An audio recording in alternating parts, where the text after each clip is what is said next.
Assalamualaikum warahmatullahi wabarakatuh. Kembali lagi di channel saya. Kali ini saya akan membuat video tentang fungsi intermediasi perbankan. Yang kita akan bahas itu memahami peran bank dalam perekonomian ya. Oke, langsung kita ke slide pertama. Yang pertama, intermediasi perbankan. Ya, kita cari tahu apa aliran dananya itu kemana. Yang pertama, bank itu menghubungkan penabung dengan peminjam untuk memfasilitasi pertumbuhan ekonomi.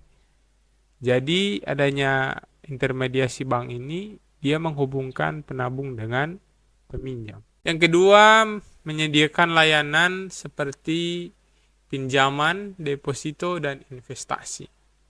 Oke, selanjutnya rekening deposito menawarkan penyimpanan yang aman untuk dana pribadi, mengurangi risiko pencurian atau kehilangan.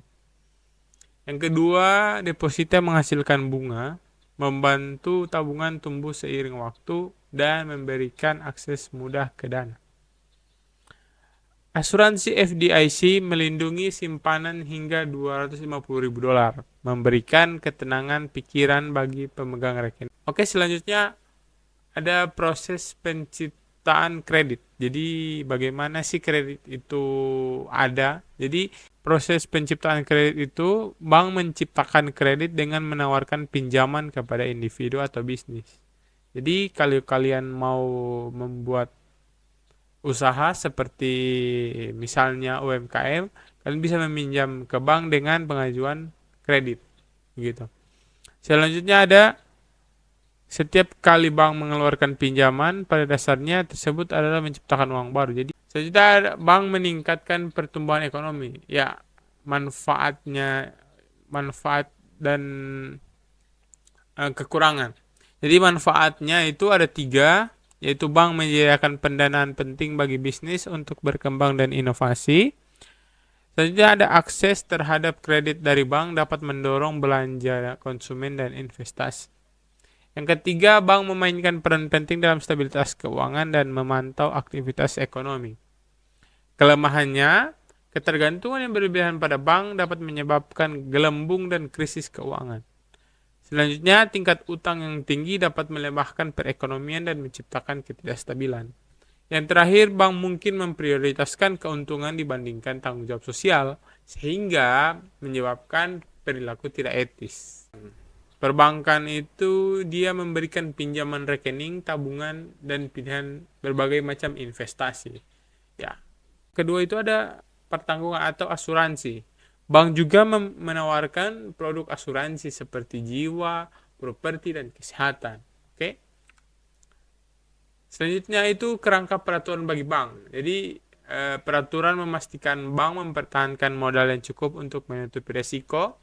Terus pedoman mengatur aktivitas seperti pinjaman, investasi, dan manajemen risiko.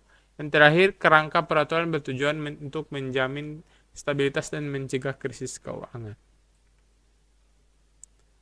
Terus tantangan perbankan, ya tentang keamanan cyber dan volatilitas. Jadi keuntungannya apa sih? Yaitu ada peningkatan fokus pada langkah-langkah keamanan siber, meningkatkan kepercayaan pelanggan. Jadi bank itu membuat